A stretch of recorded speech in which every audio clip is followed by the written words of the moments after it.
The scorched wastes stretched before them like the corpse of a dead world, black fangs of obsidian jutting from red sand beneath a pitiless sky.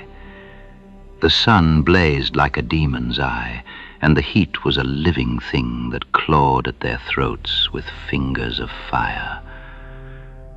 Conan the Cimmerian strode through that hell-spawned desolation like a wolf through a graveyard. His massive frame moved with the terrible grace of a stalking panther, muscles rippling beneath sun-darkened skin. The desert garb he wore, a hooded cloak over worn leather, did little to disguise the raw power of the man beneath. A great sword rode his back, and his hand never strayed far from its hilt. Beside him walked Zunara of Shem, and by Crom she was a sight to stir a man's blood even in that furnace of the damned. Age had touched her as gently as a lover's caress, silver threading through raven hair, wisdom deepening the amber of her skin.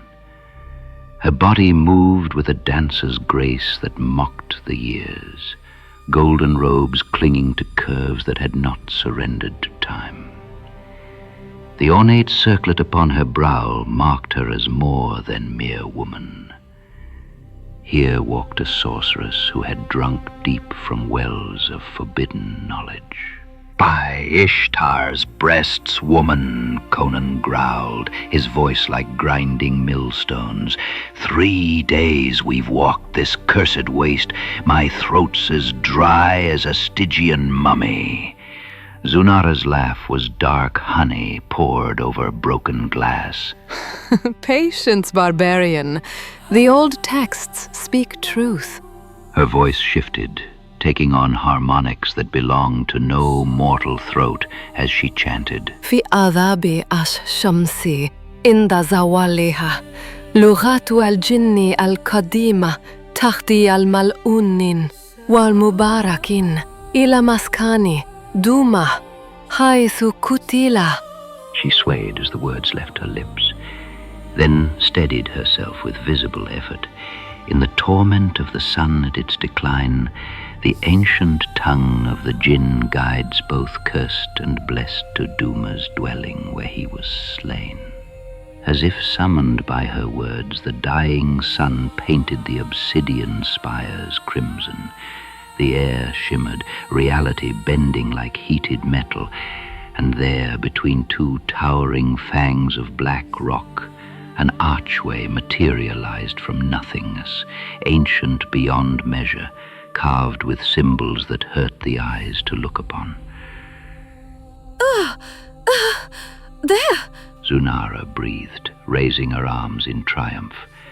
The gesture pulled her robes tight, and even in that moment of destiny, Conan's eyes traced the sweet curve of her body.